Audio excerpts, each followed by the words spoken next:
What is up, YouTube? Oh, this is Chase Bristow, the gay nomad. I am currently sick as a dog. I've got a severe cold. For the past 3 days, I have been laying on this floor in my storage unit from 6 a.m. until 9:45 p.m. At which time I would get ready to go for an 8-hour about 9 or 10-hour walk. I've been wanting to do a taste test video for something, but naturally I can't taste anything. You could put dog shit in my mouth and I'd be thrilled if I didn't know what it was.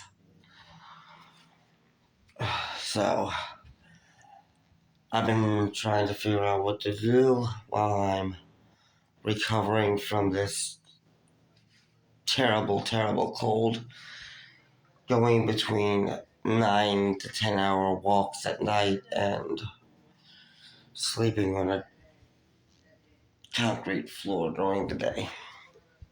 And it occurred to me when I tried to push myself up looking for a can opener out of pure starvation to do the video abruptly. What to do, since I've got like over 300 subscribers. And that's a little call out to Gemmy Industries, because I pushed myself up on this non-existent round base of Pennywise.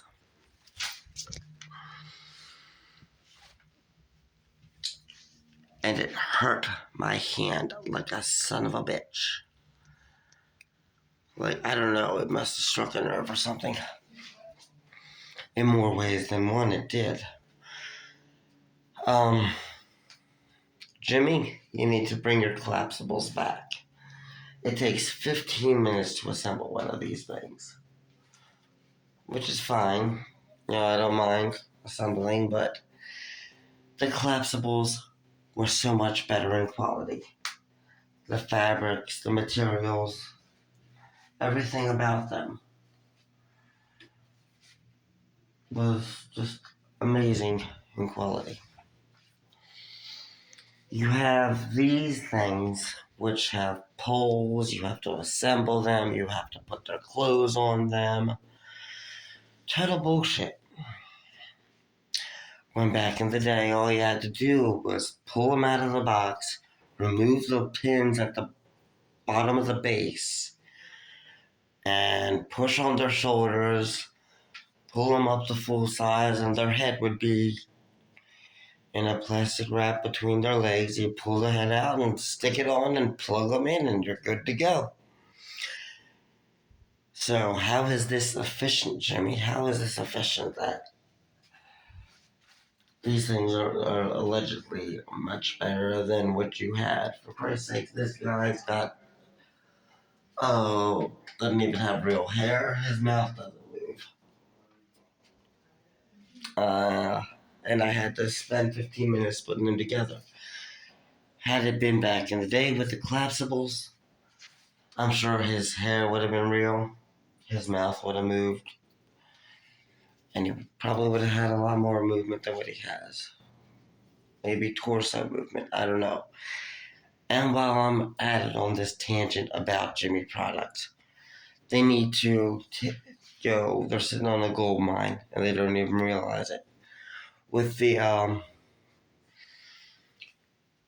pop culture series, when they made Louis Armstrong, Bing Crosby, Dean Martin, the Three Stooges, Lucille Ball, with the Vitamita Vegemin stand,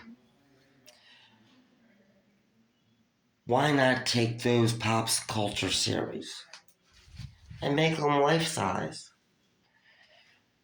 It'd be like having a wax museum right in your own home without paying $25,000 per wax figure. You'd be paying like $300 to $500 a pop for something like this with movement and motion. And Jimmy, you'd make an incredible hell of a lot of money by taking that pop culture series and making a life-size singing Dean Martin with all the movements of the tabletop, plus some more, making a more realistic face for him.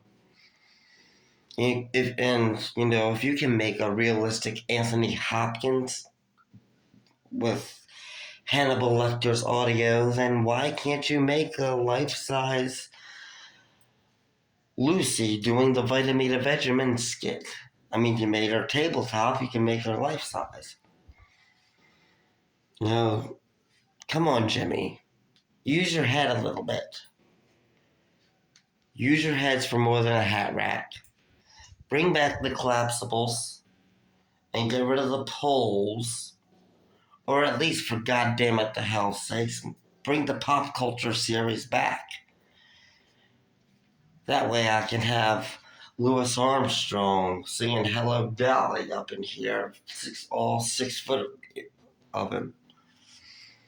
Or have Lucy right here in this corner doing the Vitamita Vegemin skit. Or the Three Stooges standing behind me right here, knocking each other senseless with the golf clubs.